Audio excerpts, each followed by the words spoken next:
Shalom, my friends. Shalom, my enemies. Shalom, everyone. And welcome to Dave's Gone By with me, Rabbi Sol Solomon, founder and spiritual leader of Temple Sons of Bitches. And even nicer glasses than mine. I am looking at a man with some long sticks behind him, and this man is a legend in Vermont. And I didn't even know Vermont had any legends. This is a man who lives music and music therapy in a special and unusual way.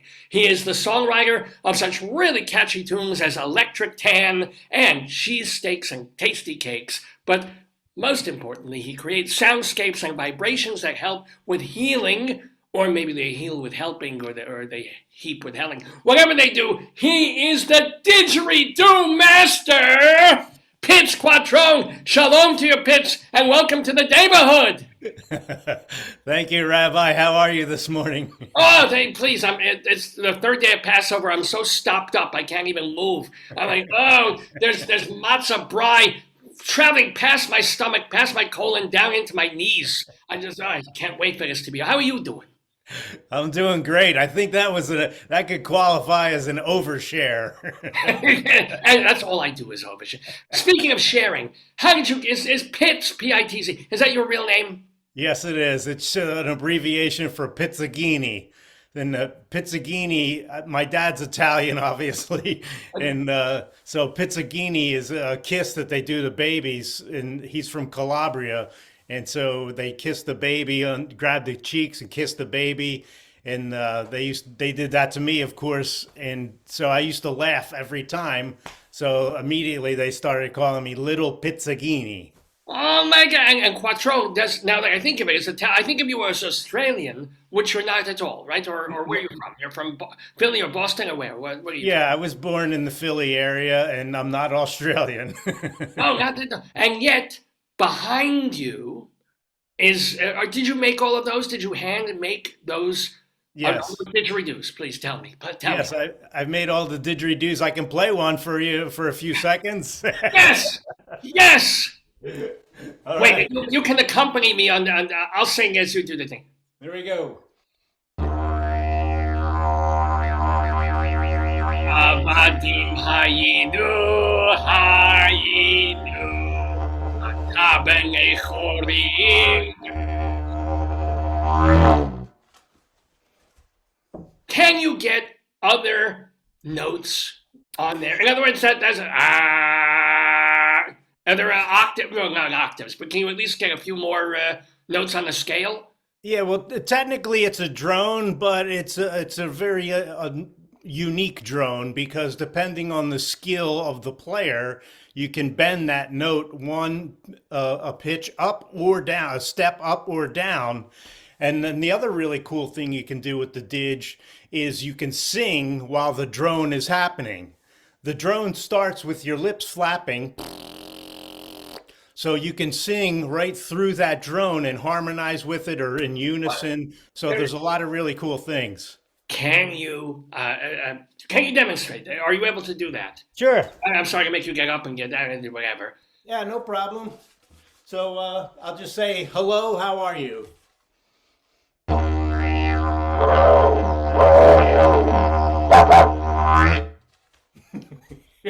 All right. If I didn't know what you were saying, it would have been a little different. But I did get that you were talking.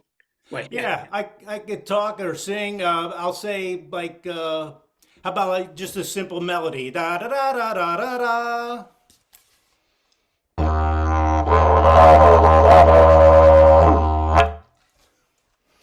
I still heard one. No, but then again, I'm half deaf. But It's a little tricky as well over Zoom with the audio, even though I have it selected on the musician's microphone, so it may not come through totally clean. Now, can I ask you, of all the instruments in the whole wide universe, including the blowy ones, like the trombone, the recorder, the flute, the piccolo, why?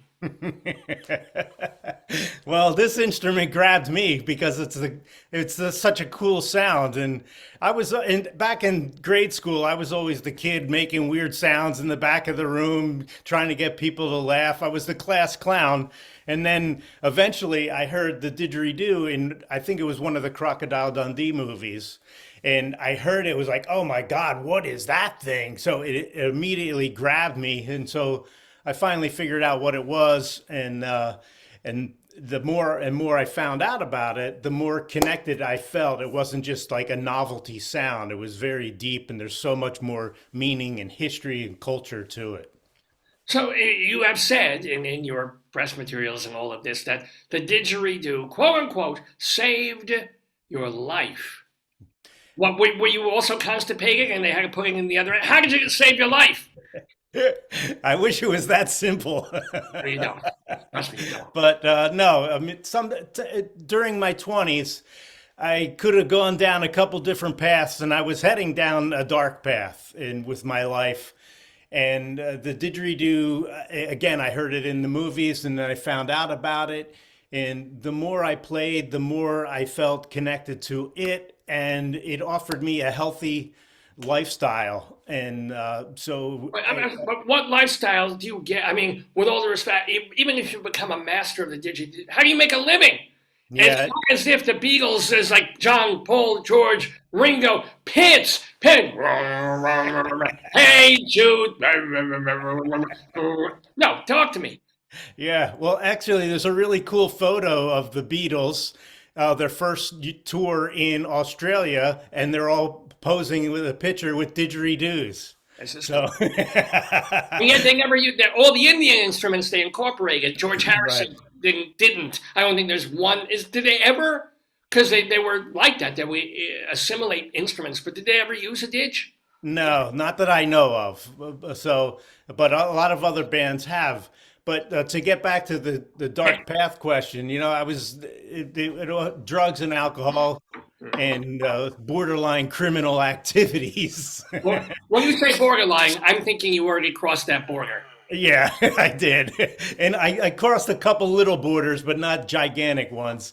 But anyway, the Didge pulled me out of there and gave me a healthy life. And so, yes, I do earn a living. This is my career. I do school shows, I do museum shows. I make instruments, I sell instruments, I give lessons online and in person. I perform my own fun, cool, kind of funky music, I and know. Yeah. I'm also a session player and collaborator with folks. Are you a session player on any other? When you say you make instruments, you said that rather than say I make didgeridoos. Do you also make flutes and guitars, or just what do you make?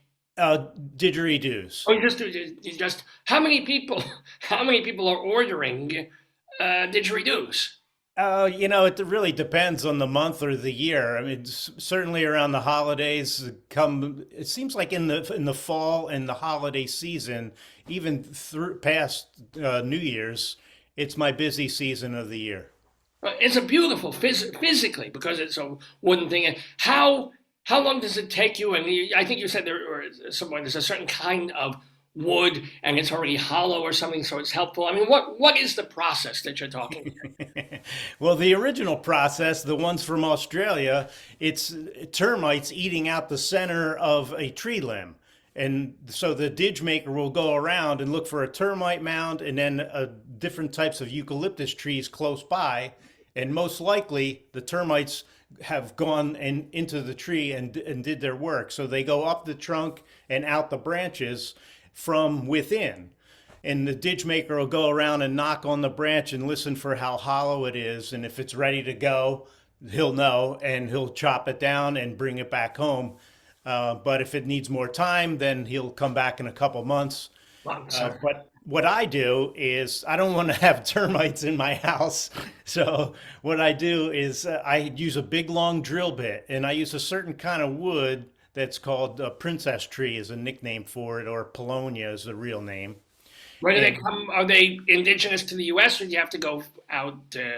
Where are they? Yeah, it's originally from Asia. It's an invasive species, so it's all over the world now. Oh, Anywhere in the US along the East Coast, anywhere from like Virginia all the way up to Boston.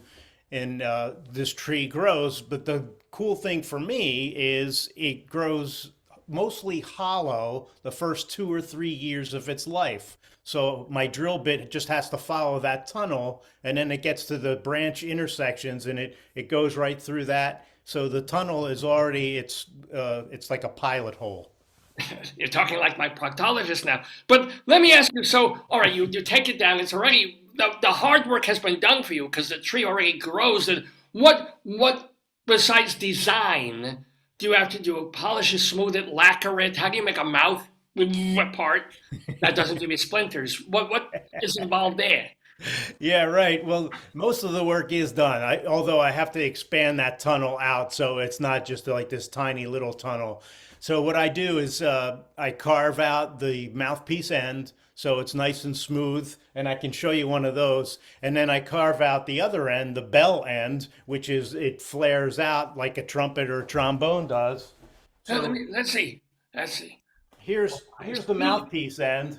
Yeah. So it's basically just the end of it that I shape and form so the player can have a good air seal. And here's the other end, the bell end. And each instrument I sign and date and put what key it's in. A So, key. Wow. So what is that? I can't say an A or a wait. I'm saying PITZ. I'm seeing your name. okay, let me, here it is. A sharp. There it is. I thought there's only B. I don't think there is an A sharp. Isn't there just a B flat? Well, you can call it's the same note, you can call it different things. Wow. So let me ask you: are they all virtually the same length? I mean, would it be a different pitch or whatever if it were half the length of these? Are there mini digis? Yeah, about the shortest you can go is 3 feet, and even that is a little bit too short for the sound to resonate properly. So the digits that I make are between 4.5 and 5 feet long, and there's some serious like ceremonial traditional digits that are 7 or 8 feet long, but they're rather unusual. But the most common ones are right around 4.5 to 5 feet long.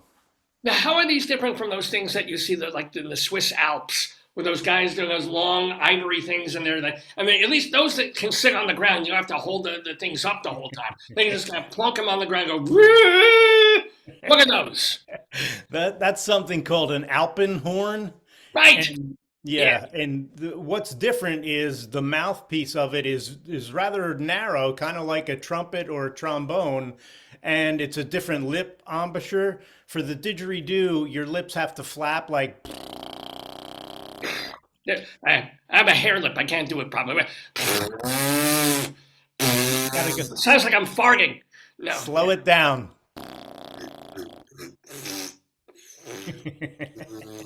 I'm getting schmutz all over the screen of the computer. You're going to be blurry in a second. That With my happens. tuchus, I probably do better.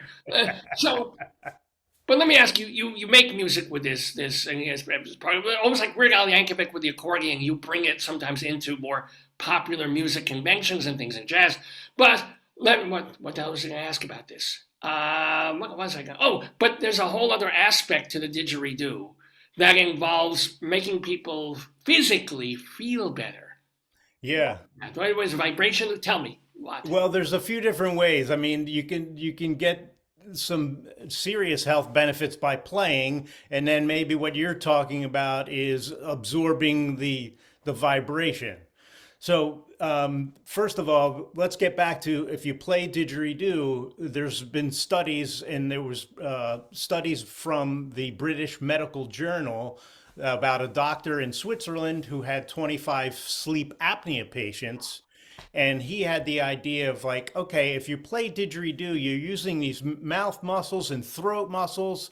And those throat muscles are usually the ones that are the problem in sleep apnea. The muscles get loose and flabby, they get in the way of the airflow. So playing didgeridoo gives those muscles an internal workout, gets them back into shape so they're nice and straight and tight and strong again, no longer blocking the airway. So you have to, I think you mentioned somewhere that you have to do this half an hour a day for 3 straight months. But if you do that, right, you're gonna it'll tighten up, and really the apnea should be solved for the most part because these things will be like when you sleep, it won't be caught like that. Is that the thing? That's pretty much it. Yeah. So how it's been explained to me from doctors is just that. Those muscles get an internal workout. It's like push-ups for those muscles, especially when you do this air exchange thing called circular breathing. Well, that's right, because people don't realize that you're still breathing while you're playing. I don't know. Is that different from another instrument? Like if you're playing the flute, and I go, when are you breathing? You're kind of. Yeah. Or when do they breathe with that, or just through the nose? Well, in a nutshell, yes, you are breathing while you play. So you're playing, right? Eventually, you're going to need air. So what happens is the player grabs some air in his cheeks on its way out, and then with your cheek muscles alone, you squeeze in to force that mouthful of air out. Okay, so you're not actually breathing out; you're just forcing that mouthful out, like that quickly. That little puff keeps your lips flapping for a second, and that's your opportunity to breathe up your nose. Uh, One big circle. That's where the name circular breathing comes from. wow. All right, so that's the playing part of helping people breathe better. And what happens like if someone comes to you? I don't know. Can you heal soreness? Can you heal headaches or something if they just lie down and you play like the didgeridoo frequency or is that not real sound? Or is that just what is that? Well, that's a vibrational sound therapy, is what that is. And yes, in some cases, people come and lay down, and I'll play didge over top of them. And especially on the top of their head, it feels great going down. It's like an electrical socket of vibration going down. And I used to have a studio with vibrational sound therapy, and I had this, I call it the magic mattress. It had transducers inside the mattress and a microphone hooked up to my didge, so someone would lay down on it and I could play and they would feel it in the air and naturally, but then they also would feel it from underneath laying on this mattress. Be honest, how many women were there and they weren't there for anything? Just say, how many women were like, oh, keep playing. Oh, play lower, play lower. Just leave the vibration right there, please. Just leave it right there. No, you moved. You start tapping your head. No, tell me what that. I didn't get into that type of specialized therapy. Sure you did. Sure you did. Yeah, I stayed away from that. Oh, yeah. Well, seriously, okay. So, but no, that's pretty wonderful too. And you also make these videos, which are very fun, and these songs. Now, are you in a band, or you just get a group of guys together, or what's the deal? Yeah, well, it really depends on the situation. And yes, I have a full 5-piece band, but I can also play as a duo or just solo. And if I'm solo, I have all these rhythm tracks that my band members recorded for me into a machine. So if I need the drummer, boom, I hit a button.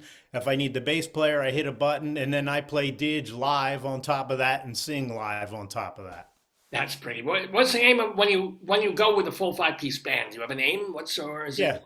PITZ QUATTRONE and the Freelancers. And the freelancers, I love it. It makes perfect sense. And you do have a song called for beloved Philadelphia. Let me ask you this very very important question. Your choice now: Philly fanatic or gritty? Well, I gotta always go with gritty. Of course, Gritty's got Gritty. Oh, of course, Gritty. But you were trying? What were you trying to do with cheesesteaks and tasty cakes, which is really catchy and well? I mean, this is really well produced music and fun.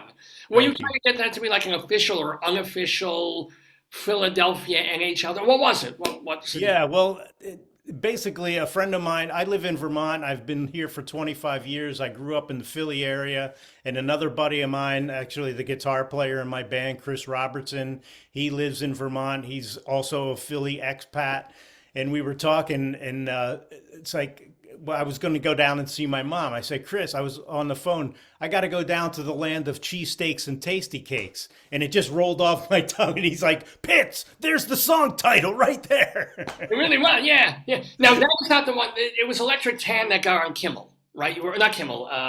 Who's the Fallon. Fallon, Jimmy Fallon came up. And yeah, I mean, they poked fun, but it was also, I wish they showed more of the thing. And they did a smash cut that made the song weird. It's actually really cool. It's called Electric Tan, which is available on YouTube, and others of your songs are there too. Do you have an album at this point of anything? Yeah, well, there's one album called Movin', and it's actually an EP. So there's 4 songs on that one. But going back to Electric Tan, more importantly for me, the big honor was when Dr. Demento played it on his show.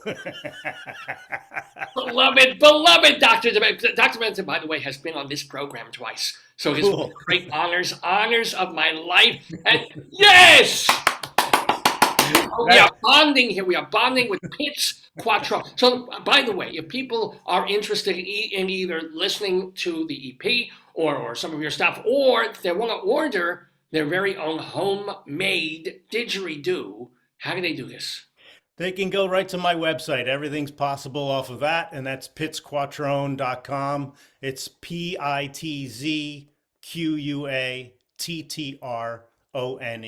pitzquattrone.com, or if you just search for Vermont didgeridoo or Didge Pitts, I'm probably the first 75 things that pop up. And most likely, let me ask you. You also you can commiserate with me. This is kind of a video podcast now, but you did radio for quite a while. You did a radio show on WDEV in Vermont. So what was the best time, the most fun thing that you did when doing that stint?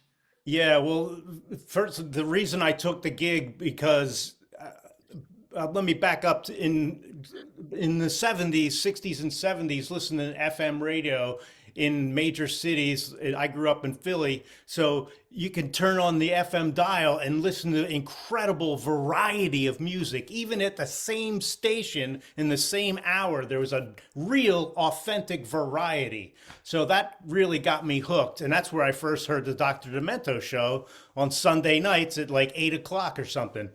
But so, and fast forwarding to here in Vermont, an opportunity came up. Their WDEV is one of the last family-owned commercial radio stations in the country.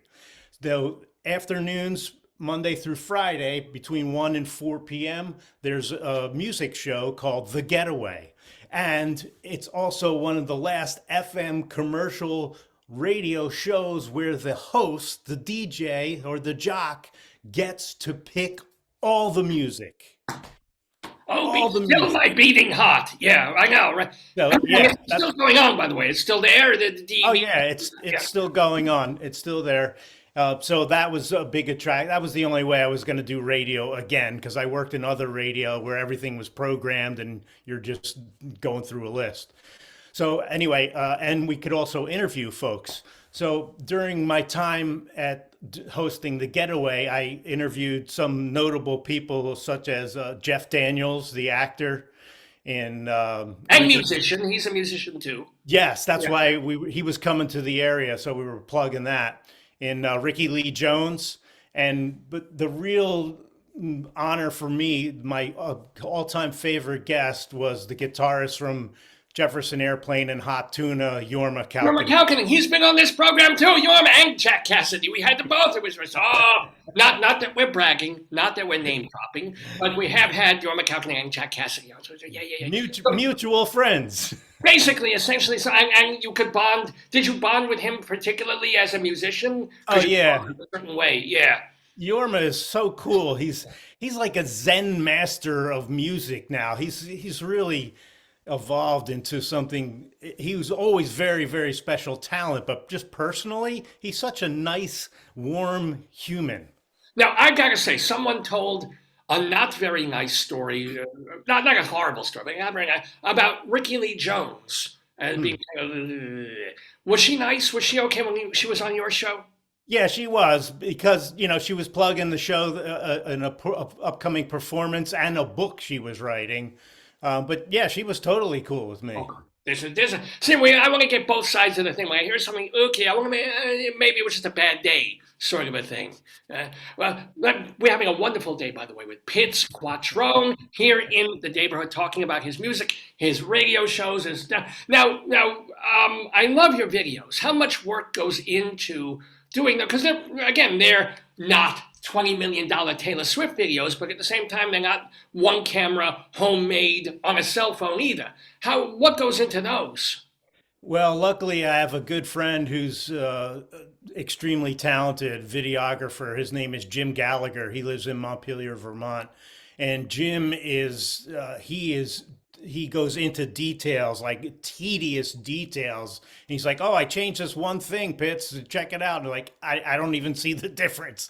But if he sees the difference, he's got that eagle eye, and he's got a lot of patience, and he is so detail oriented. It's incredible. And yes, multiple camera shoots, soundboard recordings. He does everything the right way. I forgot that. Let me ask you though. You had what to someone like the producer of this program, Dave, the best job ever. You were on radio playing what you wanted to on WDEB on that or forgive me for forgetting the name of the regular, not the regulation. What was it called? The retrospective, the 3 hour thing. The Getaway? Getaway, regulation. The Getaway. Why did you stop? Why are you no Well, longer there? yeah, I stopped because basically, and in radio, there's no money. So I stuck it out for as long as I possibly could, and I just could not afford to work there anymore. Oh, that's Yeah. family. The days of family-owned radio, and you do it. Well, there is the downside. It's like here, the family gives you 40 cents for a cheeseburger. And it's like, thank you for your shift. It's like, oh. Yeah, I just couldn't afford to work there anymore, and I was sad to leave, but I had to do it. So now, you obviously your main thing is making didgeridoos and selling. Is there one? I'm sure you didn't sell it that you have for you, like your ultimate, like the best one you ever did, and what makes it special? Yeah, that's a great question. And yes, there's one that I call my baby. and it's my Stradivarius or my, Right. it's my favorite dig, and I made it back in 1999. And after it dried and it was all set up, and I played it for the first instant, I knew like, wow, this instrument is special. So it's all about physics with the didgeridoo. So it just lined up. I don't have it here with me. It's over in my studio, but it just feels right. It sounds right. Every tiny little subtle thing that I do to manipulate this tone, it responds right away. And how did you decorate it in any kind of a special way? How does it look? No, it's a natural bark didge. There's no painting. There's nothing on it. I didn't peel it. It's a natural bark didge, and it looks like a tree limb that you pull out of the woods, and like, wow, this thing can make some sound. Who would you say besides you is like the premier didgeridoo player of? Did you follow other didge makers and players? Do you ever listen to albums or whatever of them anywhere? Absolutely, yeah. There was one guy. His real name is Graham Wiggins, Uh-huh. and his stage name was Doctor Didge, and he actually earned that doctor title because he's no longer with us, unfortunately. He could have But used the doctor. Yeah, he probably was the busy doctor. the doctor before. Yeah, yeah. He earned a PhD in the physics of the didgeridoo at Oxford. What people are paying $100,000 for degrees for now. And it's like, oh, is he learning medicine? Is he learning law? Is he doing this? Is he making an electric? No, no. He's got a PhD in the physics of the didgeridoo, which is Yeah, basically summarized as long stick, drill hole. Well, there's a lot more to it than that, but No, I know, I know. uh, I kid, I kid, he I kid. he actually for his his one project in school, and he Yeah. was a friend. He was an acquaintance of mine, not a friend, an acquaintance. He would share. I would ask him some specific related related questions, and he was always generous with his time, and he would write me back in detail. So what he did do was he designed and created, which I think is the only keyed didgeridoo. And it's about 7 feet long, and there's hardware on it that to me it looks like the similar hardware that's on a clarinet. So he could actually play melodies. Wait, he Yeah, can play a didgeridoo almost like, as you said, a clarinet or a flute.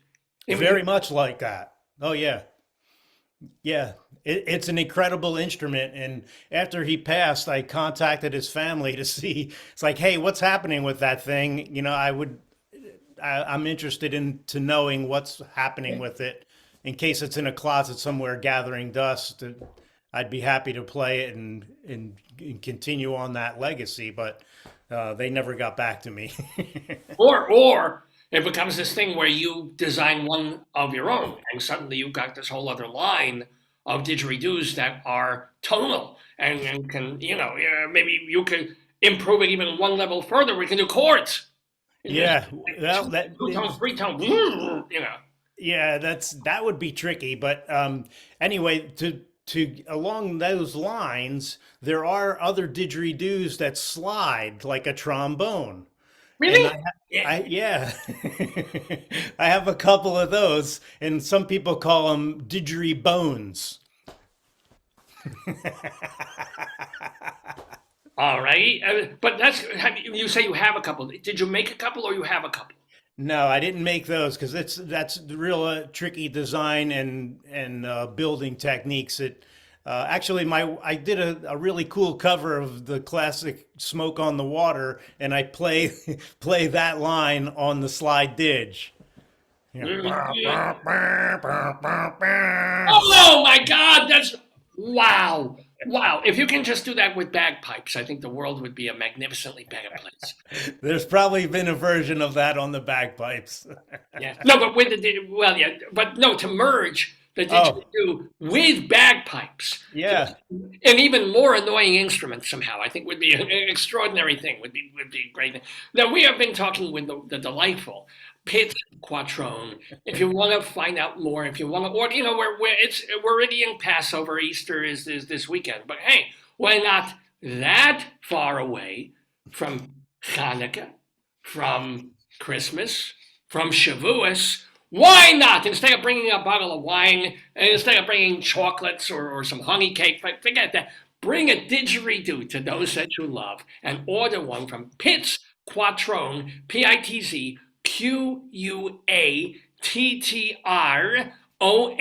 PITZQuattrone.com is the place that you can find all his stuff and how to order it. How much, I mean, blow my mind. If I wanted to order like your basic nice Hebraic didgeridoo with some Jewish stars on it, and maybe a gefilte fish and a circumcised foreskin. What would that run me somewhere? Well, yeah, well, I have two different lines of digits, and one is the natural bark one, and they go for 275. But custom special orders with sponge paint like this one over here, that one on the end, they run 475, and they come in a different couple different lengths. So if you have a request for a certain key, I'll see what's in stock, and if I can accommodate that order, sure, no problem. I have to say that is quite reasonable. I think it's such a beautiful object, even if it just sits on your wall like it is right now. You put it on a shelf. Even if you never do that, play it. Even if you Right. just want to admire it, I think that's a pretty good deal. And since Yeah. I'm Jewish, are there discounts for more than one? Did like a 3 for 5 sale or something, or 5 for? A volume discount. Yeah, exactly. Well, what there is in the lower 48 states, there is free shipping. But if you're outside that, then there's different charges because it's a 5 foot long tree Well, yeah. branch and I put that in a box, it's really pricey to ship. But if you're in the lower Yeah, that's 48, amazing. Free shipping. That's the one most important, the heaviest thing. yeah, it's a big box. You buy anything from Amazon, it's $2 and $9 for shipping. So you can ship a giant friggin' 4-foot didgeridoo, or 6 foot sometimes. Is you know what? I have delusions of grandeur and penis envy. Let's make it a 9 foot. A 9 foot. Have you ever, by the way, blown the chauffeur? I've tried. In a sexual way I mean, yeah. I've tried them a couple times, but and with very success. Playing that instrument is much like playing a trumpet. It's real tight and pressured and like that kind of embouchure. I'm not that great at doing that, so that's why I stick with the didge.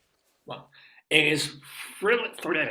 I'm blowing my lips. I just like thrilling to have PITZ QUATTRONE in the neighborhood. Now, I unfortunately, alas, and sadly, have to go. But Dave is coming back. He's going to be playing the Today, Yesterday trivia quiz, supposedly with other people who have not shown up yet. But you're here.